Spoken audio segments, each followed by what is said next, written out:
Ancient Aliens is an American television series which premiered on April 20th, 2010 on the History Channel. The program presents the so-called ancient astronaut theory, which is the idea that extraterrestrials visited the Earth in the ancient past, and that historical texts, archaeological records, and various legends contain evidence of this contact. I used to believe that the ancient astronaut theory was true. I spent years learning about it from the popular authors, from video presentations and radio shows. I was an enthusiastic promoter of this idea to my friends and family. Although I no longer feel that way, I want you to know that I have no personal reasons to reject this theory. My current worldview could easily accommodate the existence of extraterrestrials. I hope you will come away from this film, even if you disagree with it, saying that I fairly reviewed the claims of ancient aliens without bias and with respect. I hope to show you that this is not a matter of ancient aliens getting a few details wrong here and there and their main premise remaining true. That is not an option in my opinion. I hope to demonstrate to you that they are wrong not on some, but on every single point where they assert an ancient astronaut theory to explain evidence, and that often they are using deceptive means to do this, and sometimes even fabricating evidence to make their points, as we will see.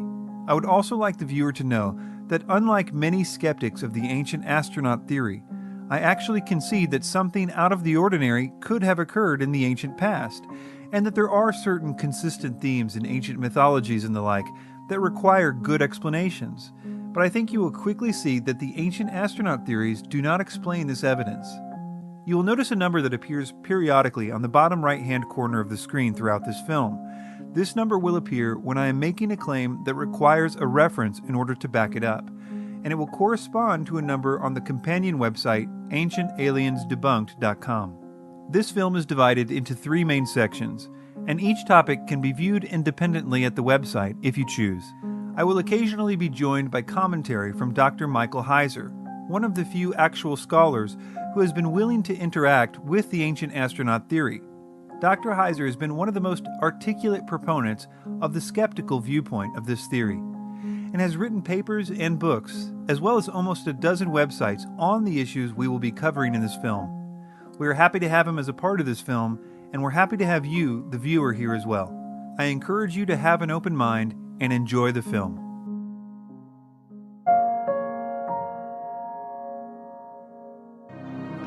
In the book of Ezekiel, the prophet describes a flying chariot containing wheels within wheels and powered by angels. Although Bible historians suggest Ezekiel was speaking symbolically about the terrifying enemies facing Israel, could this be another example of an alien visitation and proof that prehistoric aircraft existed? Ezekiel's vision is often used to try to support the ancient astronaut theory. Let's take a closer look and see if it does in fact support this idea. First, we need to disagree with the narrator that biblical scholars think this vision is referring to the enemies of Israel. I can't imagine any biblical scholar saying that, as it expressly says in the book that the vision is of the glory of God on his throne. I've read dozens of commentaries by Bible scholars on Ezekiel and have never found one that said this was referring to the enemies of Israel. I think this is a case of ancient aliens propping up a straw man argument. In other words, taking an obviously weak argument and pretending it is your opposition's majority view. The main premise of the ancient astronaut theory is that ancient writers couldn't understand or didn't have the vocabulary to explain technology. But that idea doesn't really work for Ezekiel for many reasons. First of all, Ezekiel had a huge vocabulary.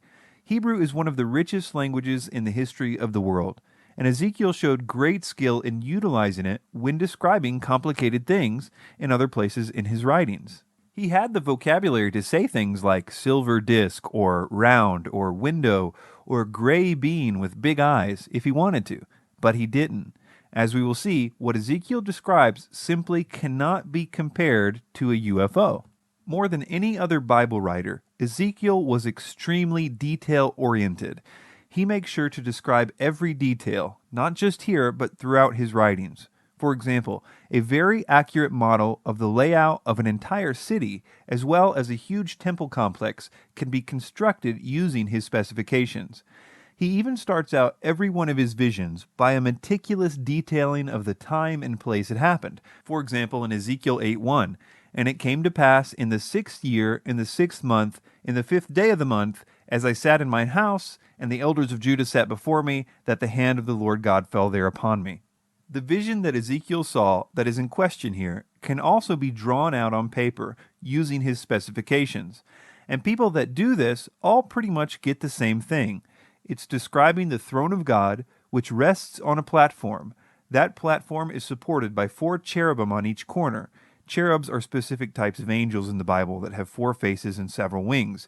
There are also 4 wheels next to the angels. Everyone in the field knows what this is in Ezekiel 1. It's a cherubim throne because we have very clear examples of the actual elements that you find in Ezekiel 1. It's not that exciting, but it's more or less what everyone gets when they draw this out. Well, almost everyone. Joseph Blumrich is your proverbial rocket scientist. He worked on the moon project for NASA, and from the mind of a rocket engineer, started to look at what was written in the first part of the book of Ezekiel, and after many months of research, Joseph Blumrich came to the conclusion that what Ezekiel described in his eyewitness report, it was indeed a type of spacecraft. Joseph Blumrich would go on to write The Spaceships of Ezekiel.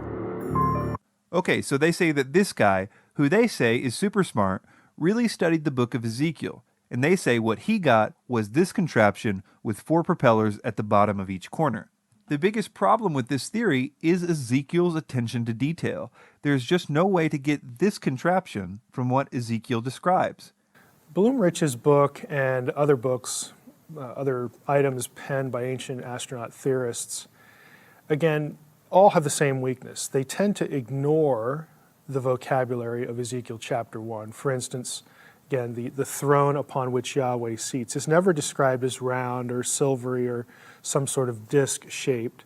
That just has to be assumed and brought into the text.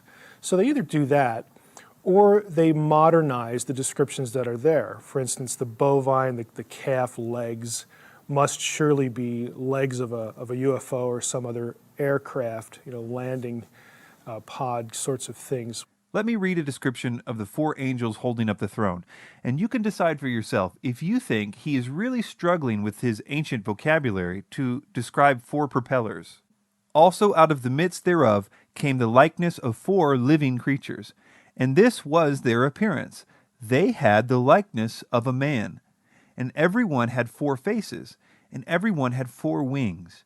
And they had the hands of a man under their wings on their 4 sides, and they 4 had their faces and their wings. As for the likeness of their faces, they 4 had the face of a man, and the face of a lion on the right side, and they 4 had the face of an ox on the left side, and they 4 also had the face of an eagle."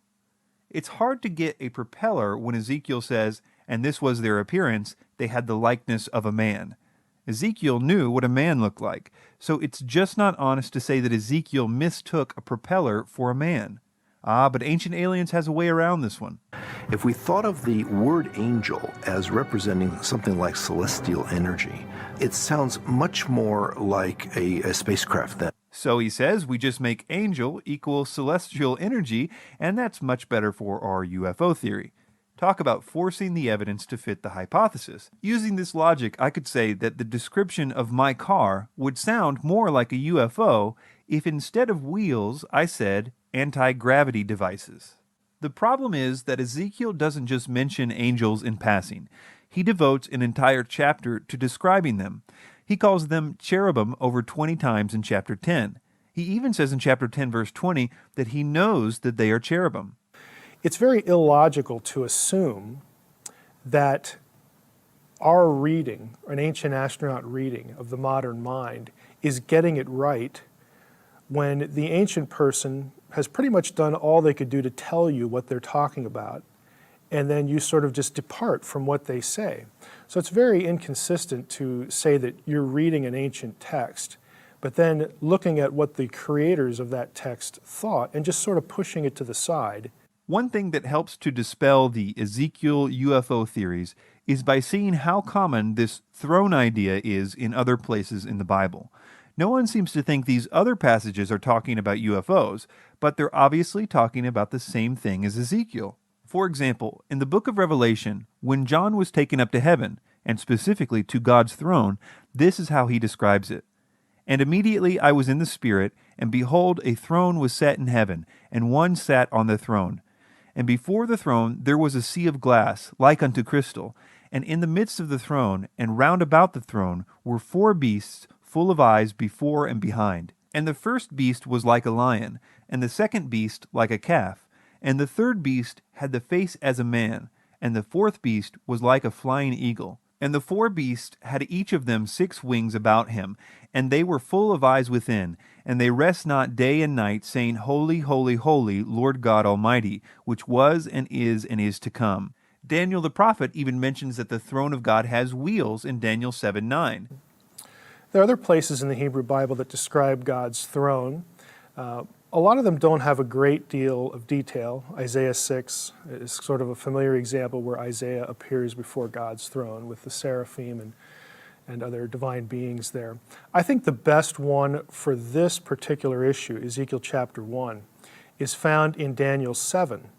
You have the Ancient of Days seated upon a throne, and it's called a throne. The word for throne actually appears in the passage. And the issue there is, since we know it's a throne because Daniel calls it a throne, it's really important to observe how the throne is described. It has wheels. It has fire about it, fiery description of the wheels. Scholars have known for a long time that the description of the throne in Daniel 7 has the same elements as that in Ezekiel 1. So it's very clearly a throne, and some of these other passages help us understand that. We could go through other passages, but the point is that according to the Bible, God's throne is supported by 4 angels with multiple wings which are on wheels. But now the interesting part. It seems that even the other cultures, from Sumer to Egypt and everywhere in between, also knew that the thrones of kings, and especially of God, were to be supported by cherubim, and that they have wheels as well as other elements described by Ezekiel. We know this because of the artwork of the ancient world.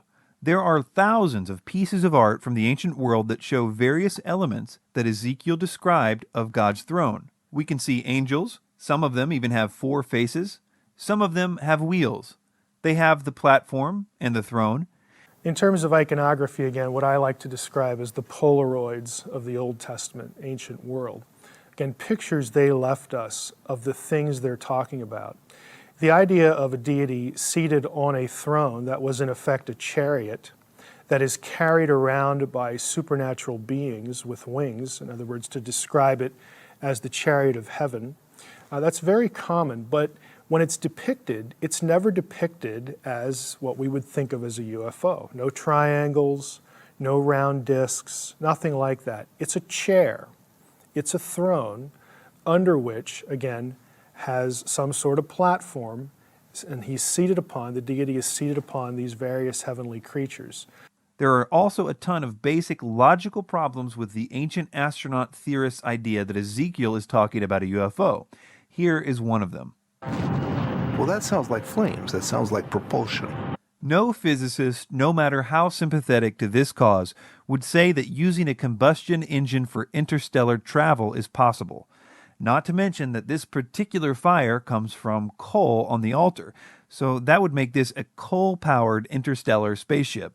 As simple as it sounds, the entire reason this whole thing with Ezekiel started in the 70s was because of the line Ezekiel uses, wheels within wheels. People basically said, wheels are round, and flying saucers are supposed to be round too. Ezekiel saw his wheel within a wheel. This sounds more high-tech than supernatural. But the idea conveyed in Ezekiel's writings is nothing more than a concentric circle, pretty much like any wheel with a rim. It's not exactly a high-tech idea. The only reason it's mentioned is because Ezekiel is such a detail-oriented writer. Daniel doesn't go into such detail when he describes the throne of God. He just says wheels. Besides that, there are 4 wheels that make up one unit. So if you're going to say a wheel within a wheel is a UFO, then you have to say that UFOs only come in sets of 4, because that is unambiguously what Ezekiel is describing. And these wheels are not horizontal, as if they were flying around. They are vertical, just like they should be if they were really wheels. So we see that this idea is refuted by number 1, the consistent biblical motifs using these elements to describe the throne of God. Number 2, the thousands of pieces of art from the ancient world that depict thrones as having the same elements that Ezekiel describes. And number 3, all the logical problems with the theory, such as it being a coal-powered combustion engine.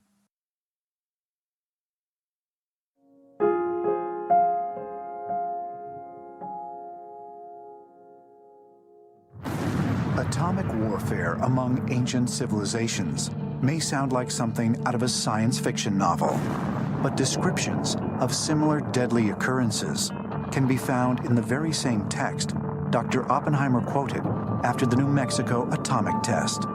So the ancient astronaut theory claims that the Mahabharata speaks of nuclear warfare.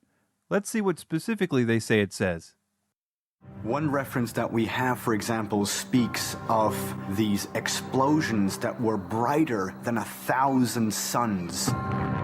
And when these blasts occurred, the suns were twirling in the air. Trees went up in flames, and there was just this mass destruction. After those blasts, people who survived started to lose their hair, and nails started to fall out. I mean, right there, we have a concise reference to radiation poisoning, nuclear fallout. And those texts are thousands of years old. The Mahabharata actually doesn't say any of that. These exact claims about the hair and nails falling off and an explosion brighter than 1,000 suns has been repeated by ancient astronaut theorists so many times that they think it's true. But the origin of this line was from a French book called Morning of the Magicians. No one that makes this claim will actually cite where in the Mahabharata this claim appears, which makes it very difficult for people to call them out on this, because the Mahabharata contains over 1.8 million words. So if you just say, it's in there somewhere, just trust me, you can pretty much get away with anything. As you might have guessed by now, they have a really good reason for covering their tracks by not citing a reference. For instance, let's consider the claim about the people's hair and nails falling out because of this weapon. First of all, there was no weapon involved in that story. It was part of a bad omen, and this is what it actually says. Quote, "The streets swarmed with rats and mice. Earthen pots showed cracks or broken from no apparent cause. At night, the rats and mice ate away the hair and nails of slumbering men." So rats chewed them off. It wasn't a result of nuclear fallout. What about the bomb blast that was brighter than 1,000 suns? Here's what the passage actually says. Gratified with him, the Holy One then showed Utanka that eternal Vaishnava form which Dyanjaya of great intelligence had seen. Utanka beheld the high-souled Vasudeva of universal form, endued with mighty arms. The effulgence of that form was like that of a blazing fire or 1,000 suns. It stood before him, filling all space. It had faces on every side. Behold the high and wonderful Vaishnava form of Vishnu. In fact, seeing the Supreme Lord in that guise, the Brahmana Utanka became filled with wonder. Jason Colavito says the following about this. Quote, "This passage, which mentions the 10,000 suns, refers to an appearance of Vishnu. It is representative of many, many passages in which the standard poetic line 10,000 suns is used to describe a deity. It does not refer to the specific flash of a nuclear blast unless one imagines the gods to be exploding." If you would like to know more about the deceitful misquoting of ancient texts as it relates to this idea of ancient nuclear weapons, see Jason Colavito's excellent book, Ancient Atom Bombs, Fact, Fraud, and the Myth of Prehistoric Nuclear Warfare. Let's move on to Ancient Aliens' next line of evidence for this point, which is all centered around an ancient city, now archaeological site called Mohenjo-Daro in Pakistan. Ancient Aliens claims that there was a nuclear bomb dropped there in the ancient past. They give several reasons to believe this. Skeletons were found lying face down in the street, many holding hands. Their faces and body positioning suggested they suffered a sudden, violent death. You have a culture of people who literally were lying dead in the street. Archaeologists have found human remains, and something big has happened to these people. Why is there evidence that wild animals avoided scavenging their remains? And why, even after thousands of years, had their bones not decayed? In certain areas of that site, you find increased levels of radiation. British researcher David Davenport claimed to have found a 50-yard-wide epicenter at Mohenjo-Daro, where everything appeared to have been fused through a transformative process known as vitrification. Vitrification is a process in which regular type stone gets molten into a magma state, and then it hardens again. But once the stone is hardened again, it feels like glass. At Mohenjo-Daro, we find evidence of vitrification, which could have only been achieved if the material was exposed to extreme heat by some type of a blast. Okay, so let's list these points. Number 1, skeletons, one set holding hands, which they say appear to have died at the same instant.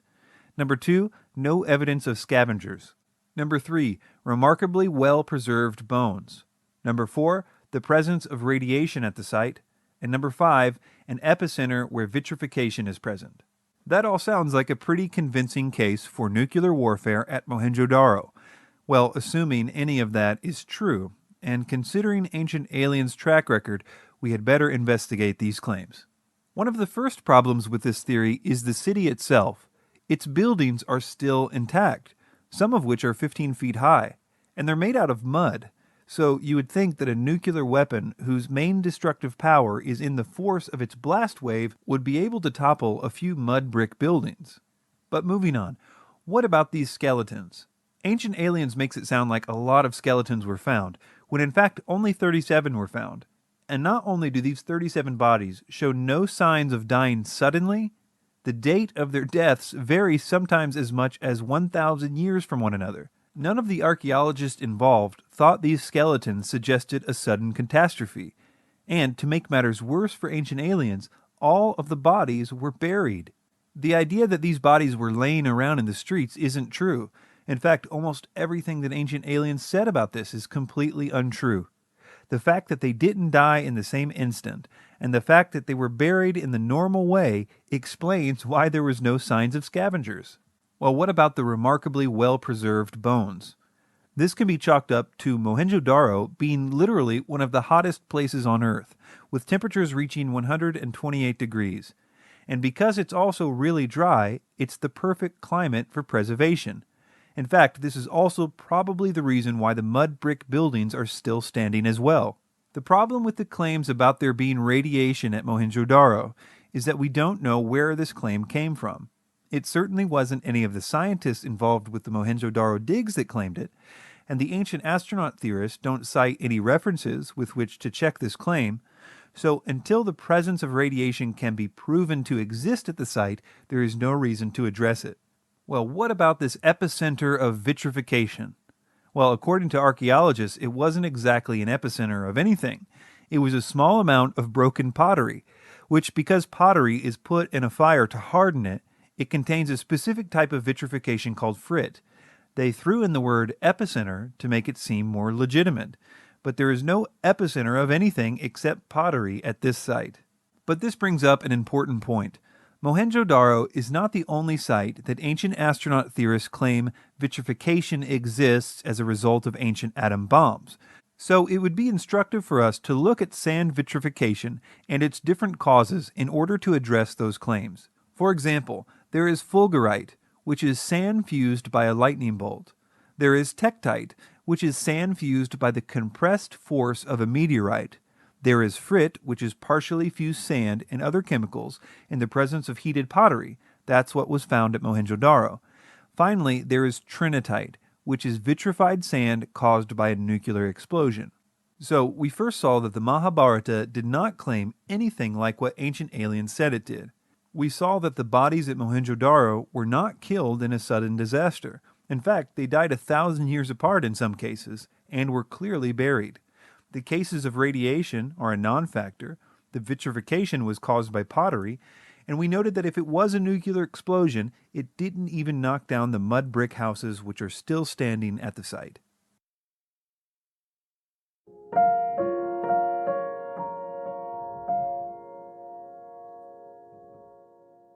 Ancient Sanskrit texts dating back as far as 6000 BC. Wow, 6,000 BC? Really?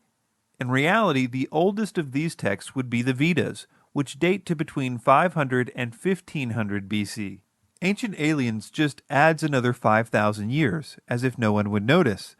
They're actually even contradicting themselves with this date, because in another episode they correctly state that the oldest writings in the world are the Sumerian tablets, the oldest of which date to about 4000 BC.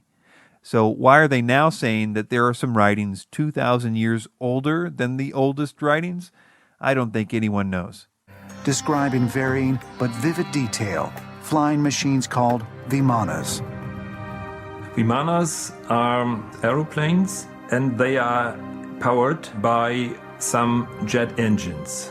This seems to be true because all the description of the flight behavior, elephants ran away in panic. Grass was thrown out because there was a lot of pressure from behind those vimanas. So that we can say this is a description of the spaceship.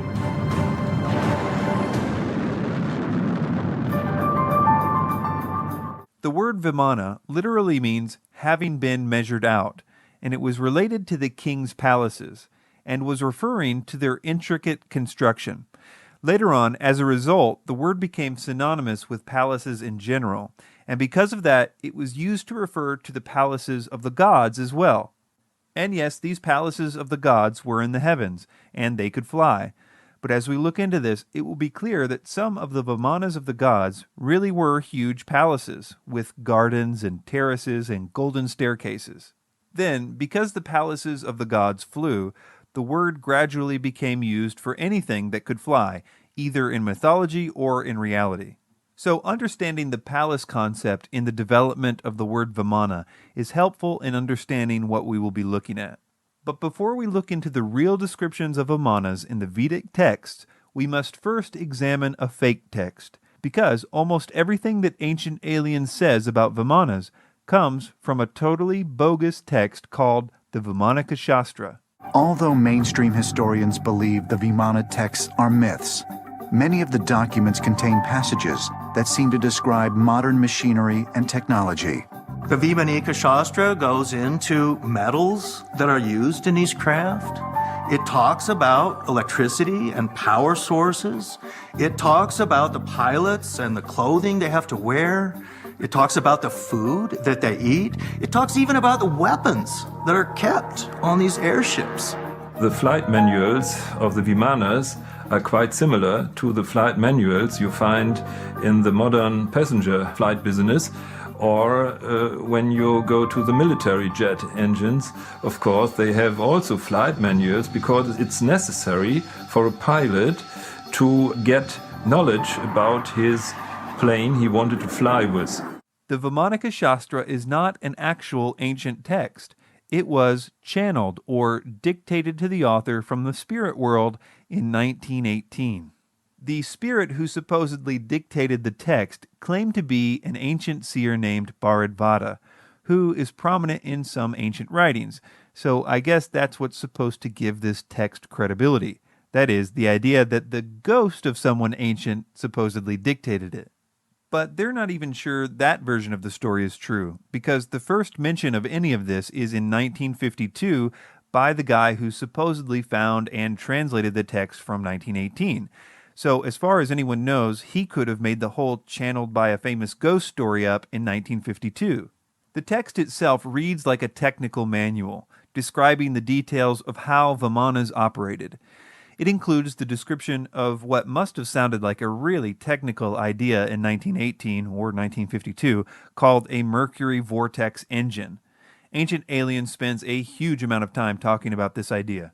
The Vimanaka Shastra or science of aeronautics, indicates Vimanas used a propulsion system based on a combination of gyroscopes, electricity, and mercury. Is this possible? Mercury is an unusual element. Mercury is metal, it's also a liquid, and is a conductor of electricity. The Vimanaka Shastra suggests Vimanas were powered by several gyroscopes, placed inside a sealed liquid mercury vortex. One of the texts talks about Mercury rotating and driving some sort of a powerful wind or a windmill effect. That might be some sort of what we call a flywheel energy storage, where you have a spinning disk and then you extract energy from it slowly. That would be the mercury. And then that could be used to drive some sort of a propeller or what we call a ducted fan. Some of the other things that this text describes are equally scientific sounding. It even includes very technical drawings of the things that it's talking about. But when you look closer at all this, it becomes obvious that it is physically impossible for any of these craft to get off the ground. In fact, 20 years later, in 1974, a study was done on the texts and the drawings by the Aeronautical and Mechanical Institute of Science in Bangalore, India. I will quote Will Hunt, an American freelance writer based in India, for a description of how that study came out. Quote, "As thoroughly as it had been written, the committee just as thoroughly dismantled the study in an essay called A Critical Study of the Work of Vimanaka Shastra. They question whether the author, whoever that may have been, had any grasp of basic physics, chemistry, and electricity, not to mention the, quote, disciplines of aeronautics, aerodynamics, aeronautical structures, propulsive devices, materials, and metallurgy. Their conclusion, quote, none of the planes has properties or capabilities of being flown. The geometries are unimaginably horrendous from the point of view of flying, and the principles of propulsion make them resist rather than assist flying." Another writer, J.B. Hare, writing for the Sacred Text Archive, said the following of the craft in the Vimanaka Shastra, quote, "They are absurdly non-aerodynamic, brutalist wedding cakes, with minarets, huge ornithopter wings, and dinky propellers." I have a feeling that even though 90% of the information that Ancient Aliens presents on Vimanas comes from this text, they realize that it has been thoroughly discredited. And so, in an odd twist, after spending 5 minutes on how great the idea of a Mercury vortex engine would be, they then let everyone know that the idea wouldn't actually work. They stop short, however, of saying that there's anything wrong with this text. They just say that there may have been a problem with the translation of a word or two. Flywheel energy storage systems, however, tend to lose power quickly. To navigate across space, its size would have to be enormous. It's not at all clear that this would be a practical device. Now, maybe the people were trying to describe something that kind of looked like this to them. It might not have actually been mercury. It might have been some other liquid metal.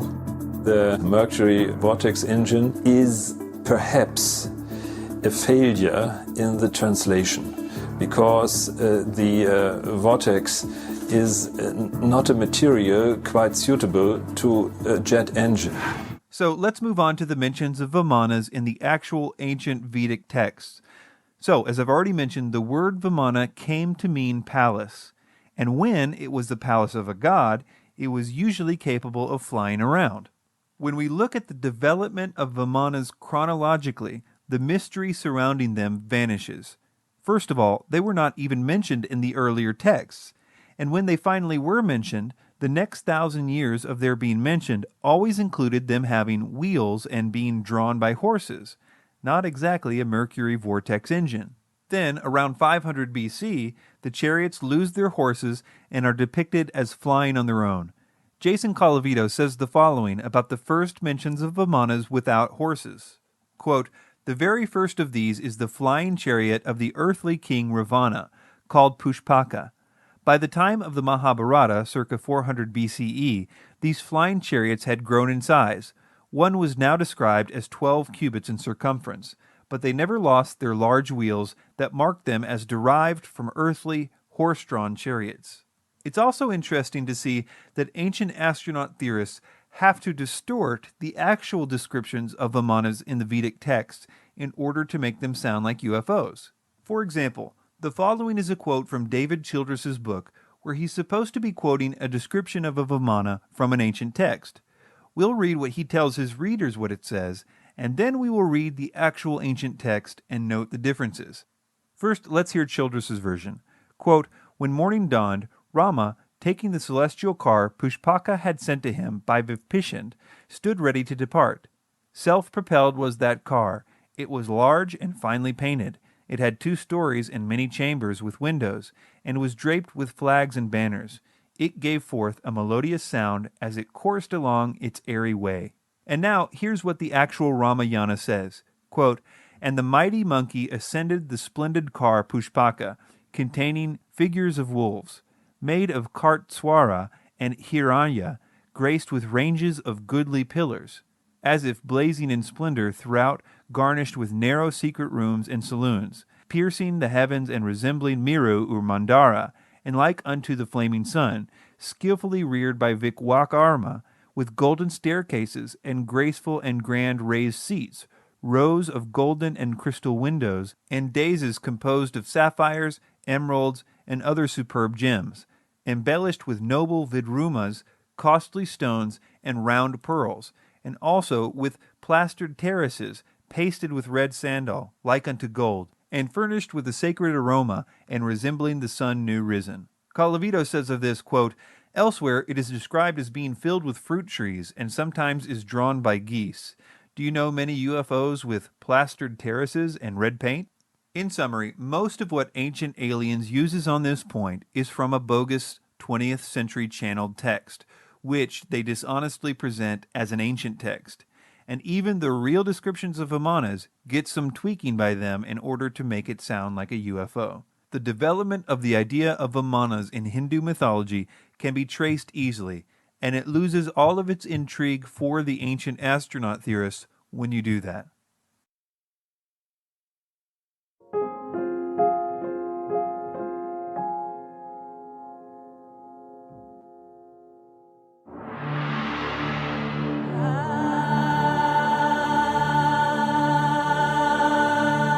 In the ancient texts of Sumeria, we have descriptions of these beings descending from the sky called the Anunnaki. The term Anunnaki means those who from the heavens came. This is entirely wrong. The word Anunnaki means princely seed or princely blood. The idea is that the Anunnaki were direct creations of Anu, who was regarded as the father and king of the gods. As we will see, this is the main idea associated with the Anunnaki in the minds of the Sumerians. That is, that the Anunnaki were directly created by Anu, and so it makes sense that even their name reflects this idea. That is, that they were the offspring of the prince. The term itself means of royal seed or princely seed, because the Anunnaki were considered the offspring of Anu or An, the great god of heaven. And also we have, again, Anunnaki. They were also the offspring of An and his consort Ki, the heaven and earth. These, again, this divine coupling, the way the Mesopotamians conceived their pantheon. So if the term Anunnaki means princely seed or offspring of the prince, how is it that Ancient Aliens says that the word Anunnaki means those who from heaven to earth came? The short answer is that everything that Ancient Aliens says here about the Anunnaki comes from a man named Zecharia Sitchin. Sitchin wrote many books claiming that the Anunnaki were really aliens.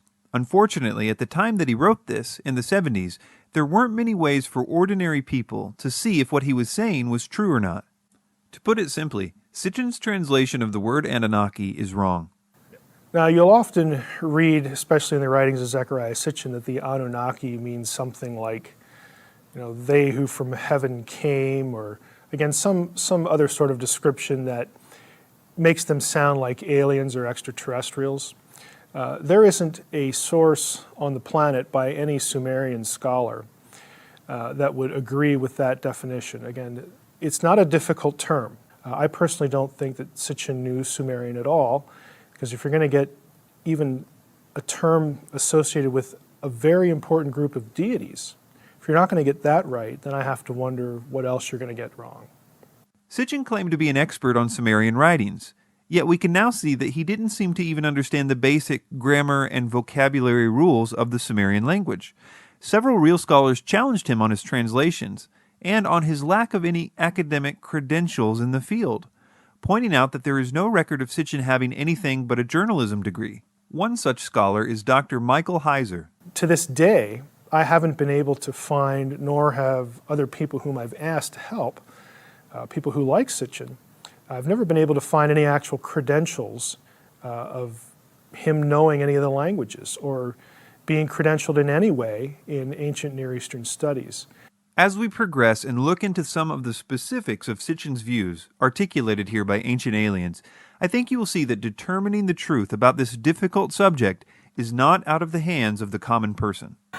It says, word for word, that these beings descended in flying vehicles from the sky.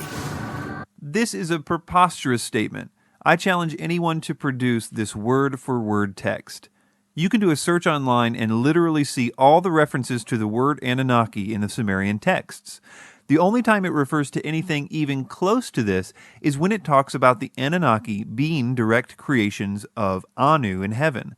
A few examples of this would be the Anunna, the gods whom An conceived in the sky, or the Anunna whom An in the sky conceived. These texts emphasize the point that the main Sumerian concept regarding the Anunnaki was that they were directly created by An. That's what's being said here. The idea that the texts say that they descended out of flying vehicles is pure fiction, and that's the nicest way that I can think of to say that. What Ancient Aliens does here is they show pictures of the winged solar disk as they talk about the Anunnaki, and I guess they expect the audience to think that these texts speak of these disks like spacecraft in the Sumerian stories, when in fact the solar disks seen in the iconography are not associated with the Anunnaki at all, but rather with the sun and or the sun god. This is probably why Tsoukalos says the following. And they were always described or depicted in floating above some quote-unquote regular people. Since the Anunnaki are never depicted floating above people's heads, we can see that they want people to believe that the solar disk icon equals the Anunnaki spacecraft. This is wrong for several reasons. Number one, the solar disks in the Sumerian culture really did represent the sun, or the sun god. The sun traveling across the sky every day was seen to have been facilitated by wings on the sun. You need to know that there is nothing in these descriptions of the sun in the Sumerian texts that would suggest that they were really talking about a UFO. As boring as it may be, they were really talking about the sun. One way to demonstrate this is found in the Epic of Gilgamesh. Gilgamesh worships Shamash, the sun god, in order to get favor for part of his journey. And he does this by facing east in the morning, that is, in the direction of the rising sun. The idea that Ancient Aliens proposes here, that the Anunnaki actually came out of the solar disks, or that they were pictured riding in them, is just a lie. There's no way around it. We can find not only descriptions of the Anunnaki, but also depictions. And we can see them in statues, in carvings. So it's all very interesting to see that those beings looked like modern-day space travelers with weird suits. Some of them wore wristwatches, they had boots on, and helmets, and above all, wings. All throughout the Ancient Alien series, they show these pictures of Akkadian winged genies and refer to them as Anunnaki. But funnily enough, winged genies aren't Anunnaki. In fact, these reliefs aren't even Sumerian, they're Akkadian. But hey, while we're here, we might as well explain what's going on in these images, even though they have absolutely nothing to do with the Anunnaki. The belief was that certain aspects of nature were controlled by these winged genies. Most notably, they were responsible for the fertilization of the crops. They were often depicted with a bucket of pollen or water in one hand, and a group of male flowers or a pine cone in the other hand. They often are depicted as fertilizing a date tree, which was a symbol of fruitfulness. Sometimes they would be depicted as being pointed at the king, which because of the accompanying inscriptions, we know means that the king was seen to be a type of intermediary between the gods and responsible for the fruitfulness of the land and the people. One way to demonstrate this is by explaining what Ancient Aliens calls a wristwatch. First, you should take note that if this is a watch, then these genies were serious about timekeeping, because they wore one of these on both wrists and often on a headband as well.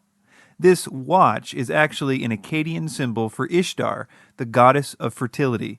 You can see the same rosette on the famous Ishtar Gate in Babylon. The fertility of the land was associated with, as you might expect, the goddess of fertility, and these beings are depicted as acting on behalf of Ishtar as they fertilize this date tree. This also probably explains the wings, considering that the natural and visible way that a flower is pollinated is through bees and birds.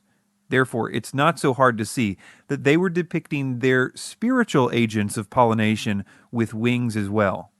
Zecharia Sitchin has essentially suggested that the reason why we were visited in the remote past is because the ancient astronauts' home planet needed gold for their atmosphere, and that their gold content in the atmosphere was depleting. So they came to Earth in order to mine gold and bring it back to their home planet. This idea about aliens coming to mine gold for their atmosphere in the ancient past is widely repeated by ancient astronaut theorists. In fact, it's become something of a foundational idea in the movement. This idea traces directly back to Zecharia Sitchin and has absolutely nothing to do with Sumerian texts. It's interesting to note that Sitchin doesn't even give a place in the Sumerian texts to justify this notion that they needed gold for their atmosphere. He says the following in his book, The Wars of Gods and Men. The metal, with its unique properties, was needed back home for a vital need. As best as we can make out, this vital need could have been for suspending the gold particles in Nibiru's waning atmosphere and thus shield it from critical dissipation. So he says, as best as we can make out. Well, who is we, and what text would even hint at that idea? Sitchin never says. He simply creates this idea of gold particles being needed in a planet's atmosphere out of nowhere. Nowadays, you can do a word search for the uses of the word gold in the Sumerian texts. We can read every mention of this word. Not only are the mentions of the word gold relatively few in the Sumerian texts, there is nothing to indicate anything but the most ordinary uses for gold. In fact, it's a surprisingly boring study. Thanks to the meticulous cataloging of the Sumerian texts over the last few decades and the advent of the internet, we no longer have to take people like Sitchin's word for it. There are some databases online that allow you to search through Sumerian texts. And I have a video on my website, www.sitchiniswrong.com. If you go there and you click on the Anunnaki tab, I will show you how to search through something called the Electronic Text Corpus of Sumerian Literature. I'll show you how you can search for all the occurrences of the word Anunnaki and then click through to English translations of all those occurrences. You can find this material, and I would encourage you to do so because you can check up on Zecharia Sitchin, you can check up on me.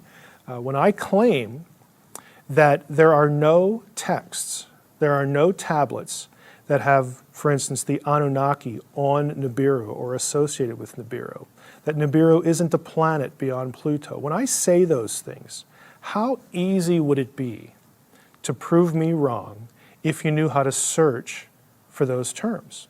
It'd be real easy. And I encourage you to check up on me, check up on everybody else, and do the work.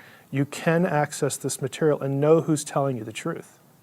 We can finally see for ourselves why the Sumerian scholars have been so critical of Sitchin, not because they're too close-minded or anything like that, but rather because Sitchin really doesn't seem to know what he's talking about.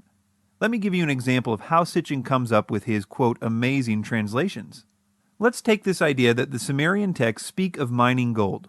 Now, since the Sumerian texts do not speak of mining gold in any way, Sitchin has to construct this idea out of thin air.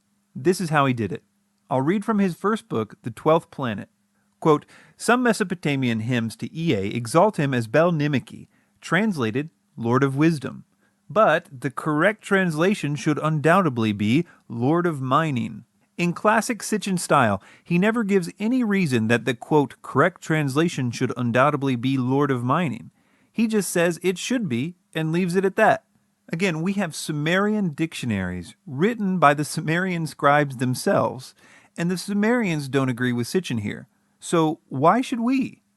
I think one way to demonstrate how bad of a translation this is to read a little about Ea or Enki's wisdom in context, and let you see if it makes sense to you as meaning wisdom, or if it really means mining. This is an example from a Sumerian text called Enuma Elish. It says, "He who understands all, the wise one, the great one, Ea who knows all that is, perceived the plot, he countered it with a powerful spell." Not only does it describe his wisdom further here by saying, quote, "he who understands all," but it also says that because of this wisdom, he was able to perceive the plot before it happened and counter it. None of what we just read makes sense if wisdom really means mining. Here's another one from the same epic. Ea, who knows all things, knew he could not defeat Kingu and the hosts of Tiamat. Here again we see a contextual definition of Ea's knowledge. He knows all again. We see that his knowledge helped him understand that he could not defeat Kingu. These are not isolated descriptions of this knowledge. Ea is the god of wisdom for a reason. Nothing said about him makes sense if his knowledge means mining, or even knowledge about mining. All the stories about him highlight his great understanding, and conversely, there isn't even a hint that he cares a lick about digging for gold or anything else. It's just not there. It requires an ignorance of the Sumerian texts in order to be believed. Let's move on to another claim about the Anunnaki. Virtually every story that's in Genesis, the flood story, Adam and Eve story, they all have precedence with the ancient Sumerians. The story that came down to the Sumerians is that the Anunnaki were mining gold on the earth.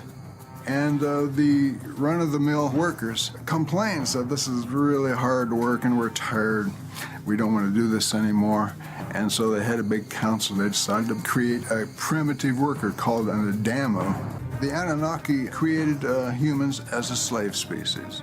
The first thing to be aware of here is that in the epic of creation that they're referring to here, the gods weren't mining gold. The work that the gods were doing is creating the world. Kind of what you would expect from a creation epic. It even specifically states that they were making mountains and rivers, such as the Tigris and Euphrates. The gods here were tired of creating the earth, not gold mining. The epic goes on to describe the following events. The gods decide to mix up themselves with clay and make man. As the version of men that they made increased in number, the noise that they made angered the gods. So they decide to kill them off with a flood. One man is instructed to build a boat, he puts animals on it, it rains for 7 days and 7 nights, and the man and his family are saved. There are many similarities between these Sumerian writings and to the biblical accounts of the creation of man and Noah's flood. Some people think that this is due to the writers of the Bible copying the earlier Sumerian writings. This is problematic because even the critics who specialize in this style of ancient literature say there is no evidence of literary borrowing. In fact, just the opposite. They propose that they must be referring to a common source for the information. One paper by Heidel, Millard, and Damrosch concludes this way, quote, "Literary dependence cannot be demonstrated.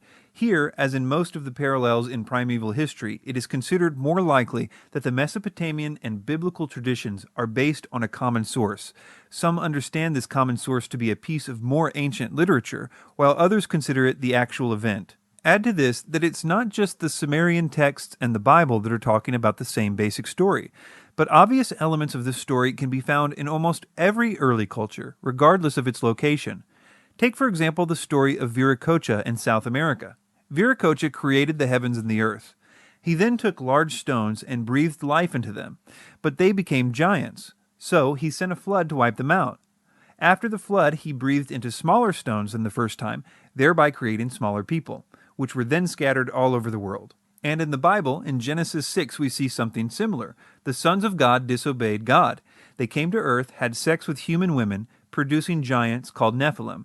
The Nephilim, over time, almost eliminated the original human population, and this is one of the reasons that God sent the flood. These stories are found in some form in cultures as geographically separated as you can get. They're in China, Europe, the Middle East. They are found in Native American traditions, in South America, and many others. These similarities are too obvious to simply dismiss. Things like 8 people being on the boat are mentioned in a good percentage of these stories. I personally think that all these cultures are drawing from the same original story, a story that was told only one way, and that as migrations happened from the original group, they started adding in details that were more locally important to them, but that each of these cultures sincerely believed that they were passing on the true account of the origin of humanity to their descendants as this story was told. Ironically, if you take it at face value, if there really was a flood and all people except for the ones on the boat were destroyed, and if most modern cultures were descended from them, the fact that the entire world seems to have inherited the same story would make sense, because they essentially have the same 8 ancestors who experienced such a dramatic event and made it a point to pass the story to each generation. I propose that something like this really did happen in ancient history. I don't personally see any logical way around it. The question I have is which, if any, of these accounts is closest to the truth? Ancient Aliens tells us that the Sumerian version is closest to the truth because they were recorded earlier. That makes sense to a point, but we have to remember that the events described in the Sumerian texts were still ancient history to the Sumerians. So the question is not so much about the date of the writing, but rather their ability to preserve the story. I'll give you a few very good reasons to seriously doubt that the Sumerian accounts should be given more weight where they differ from the others. The first is that Sumerian stories are not logically consistent. Take, for example, that in both the Sumerian and biblical accounts, dimensions for the boat are given. The mere fact that an important part of this story is the dimensions of the boat is interesting.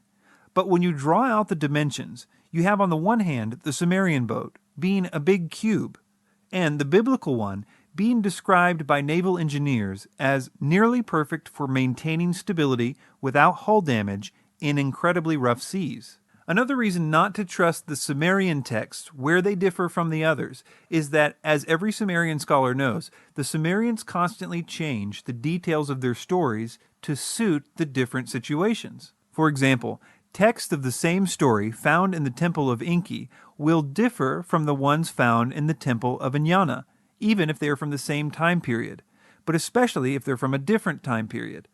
To quote one Sumerian scholar, quote, "Inconsistencies are a regular feature of Sumerian poetry," end quote.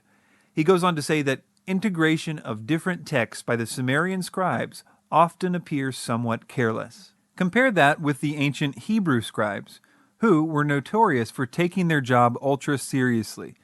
They had many rules that governed their copying of their sacred texts. For example, it is said that they would have to speak every letter out loud before committing it to paper. One example of a vindication of this meticulous attention to detail is with the Isaiah scroll found in the Dead Sea Scrolls. The earliest copies of the Hebrew Old Testament before the Dead Sea Scrolls were the Masoretic texts, which were copied between the years 600 and 1000 AD. So the Isaiah scroll, one of the best preserved scrolls, would be a way to prove or disprove if their scriptures had been faithfully copied by the scribes during the previous 800 years. As it turned out, they did a flawless job, and the Hebrew scribes were vindicated. So when deciding which texts are more accurate as it relates to their accounts of ancient events, it is far more logical to assume that the group with a tradition of accurate preservation and transmission of their texts should be given more weight than a culture like the Sumerians, who seem to have very little interest in the accurate transmission of the details of their stories. To sum up, almost everything that Ancient Aliens says about the Anunnaki is untrue, which is not surprising considering they copy and pasted almost everything in this section from the books of Zecharia Sitchin. For more information about Sitchin's errors in his translations of the Sumerian and Akkadian texts, I would direct you to the excellent website of Dr. Michael Heiser, sitchiniswrong.com.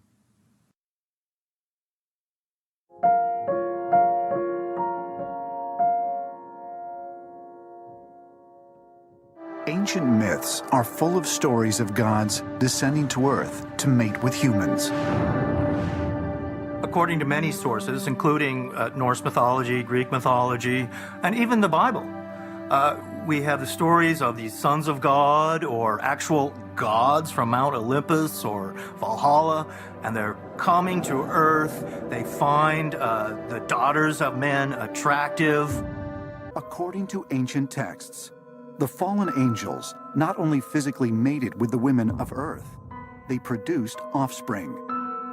The Nephilim, a race of giants, similar to those portrayed in the story of David and Goliath. I pretty much agree with how they start off here. There are many texts from all around the world that do seem to be speaking of the same thing. I also think that because of the eerily similar themes in these accounts, it's not wise to dismiss them altogether as a common idea that you would expect independent cultures to invent. I think this topic is worth looking into in depth. Ancient Aliens seems to hold two contradictory opinions about this issue. On the one hand, they seem to be clear that they believe that extraterrestrials came to Earth in the ancient past and had sexual relationships with human women because they found them attractive. Ancient texts talk about the fact that whoever visited the Earth in a remote past, these gods, thought that Earth women were quite beautiful. So in many occasions, we find stories where those visitors essentially mated with Earth women. It was misinterpreted, misunderstood as something divine that came here. They were flesh and blood extraterrestrials. When you look at Greek mythology and many of the mythologies around the world, they have these stories of gods coming down from the sky and have sexual intercourse with these humans and, in a sense, create a new breed of human. When all these encounters happened, and when women slept with those gods, which can be found in multiple texts all around the planet, that those women actually had sex with extraterrestrials, not with gods, because gods do not exist. But the view that this event involved lust and sex doesn't fit too well with the ancient astronaut theory. They would prefer the view that what happened was artificial insemination. Today, artificial insemination. That's what happens today. You no longer have to have sex in order to have babies. We have the exact same description thousands of years ago, where women, without sleeping with anyone, all of a sudden became pregnant. The problem is that these texts are so clear that a physical desire for women on the part of the angels was involved. So, in order to make artificial insemination appear in the texts, Ancient Aliens stoops to a new low. One of the Dead Sea Scrolls is called the Lamech Scroll. What is Lamech? Lamech was a shepherd. And one day Lamech, his woman, was pregnant. And he said to her, "This is impossible. I was not here for months." But his woman, with the name Batenosh, swears, "No one touched me." But Lamech doesn't believe his wife Batenosh, and he goes to his father, which was Methuselah. And Methuselah says to Lamech, "I can't help you. I don't understand this. I believe your woman, Batenosh, that nobody touched her, and I believe you. So what should I do?" So Methuselah goes to his father, the grandfather now of Lamech. His name is Enoch. Now Enoch tells to Methuselah that the guardians of the sky have made an artificial insemination into the womb of Batenosh, the wife, and he should accept this child because this child would be the father of a new human generation. And in the Bible, this is Noah. They literally lie here. I suppose that von Daniken is banking on the fact that not many people know about the text that he is quoting from, and so they probably won't check his facts. So I guess he feels like he can just straight up lie to people about what it says. Let me break down some of the deceptions in this clip. And one day Lamech, his woman, was pregnant. And he said to her, "This is impossible. I was not here for months." The first big lie here is the idea that the reason Lamech doubted that Noah was his son was because he wasn't there for months, when the text clearly explains that the reason he doubted whether Noah was his son was because of the way Noah looked.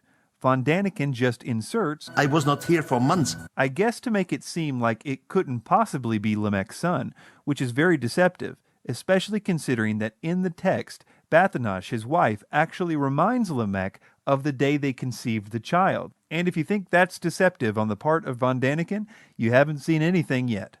Now Enoch tells to Methuselah that the guardians of the sky have made an artificial insemination into the womb of Batenosh, the wife. This is unbelievable. In the text, Enoch actually says the opposite.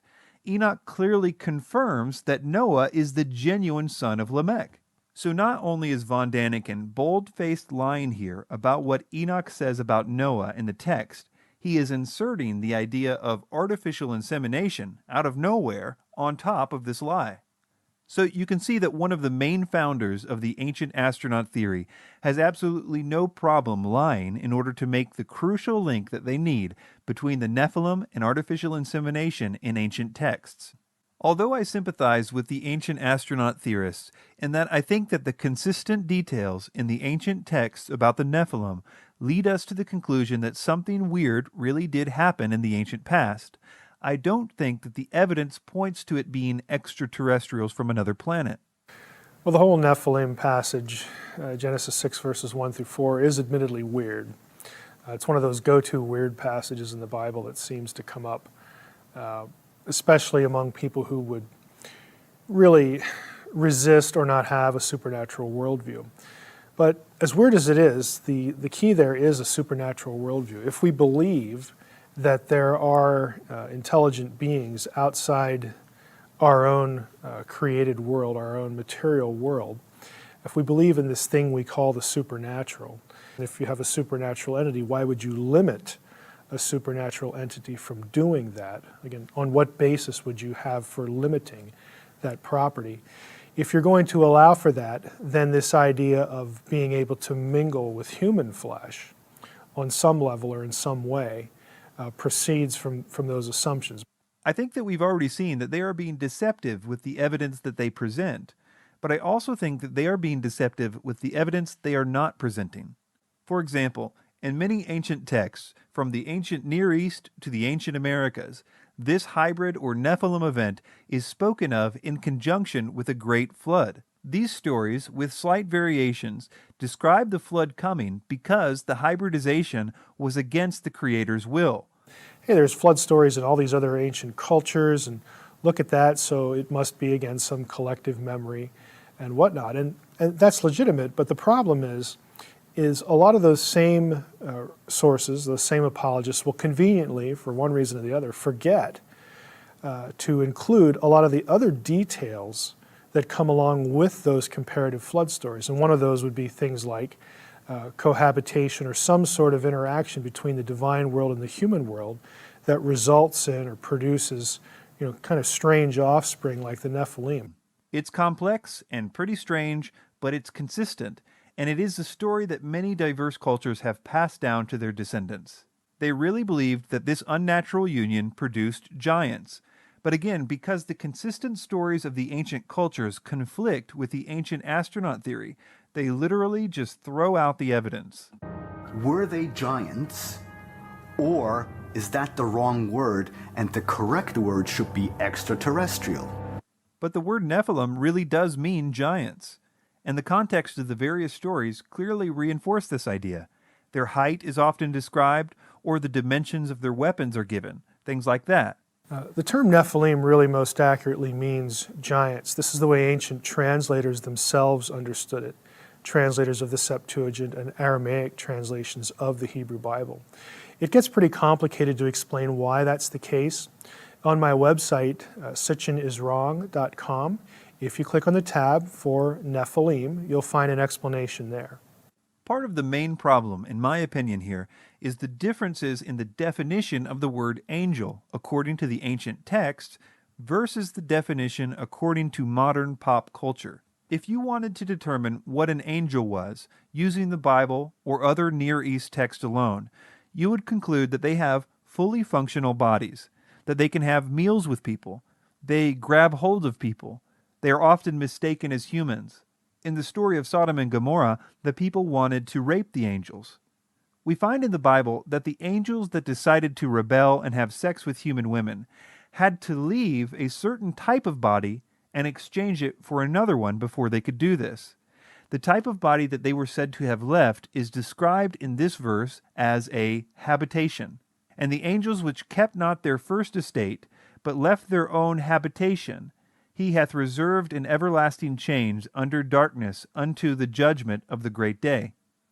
The word habitation there is a rare Greek word called okaterion, which is used only one other time in the New Testament to describe the type of bodies followers of Christ will attain at the resurrection of the dead. So basically, the angels were said to have left one type of body for another type, and the second type clearly was capable of sex and reproduction according to the Bible. There is biblical precedent for the idea that their flesh can do things our flesh does. In other words, if you're going to assume flesh, then it brings with it the capacities and in some senses the limitations as well. In other words, the Bible in detail explains what angels are and what their capabilities with their bodies are, which makes the following line from von Daniken even more deceptive. How can angels have sex? This is impossible. In our view, angels were something spiritual, not something who has a body and has a feeling of sex, but they had sex.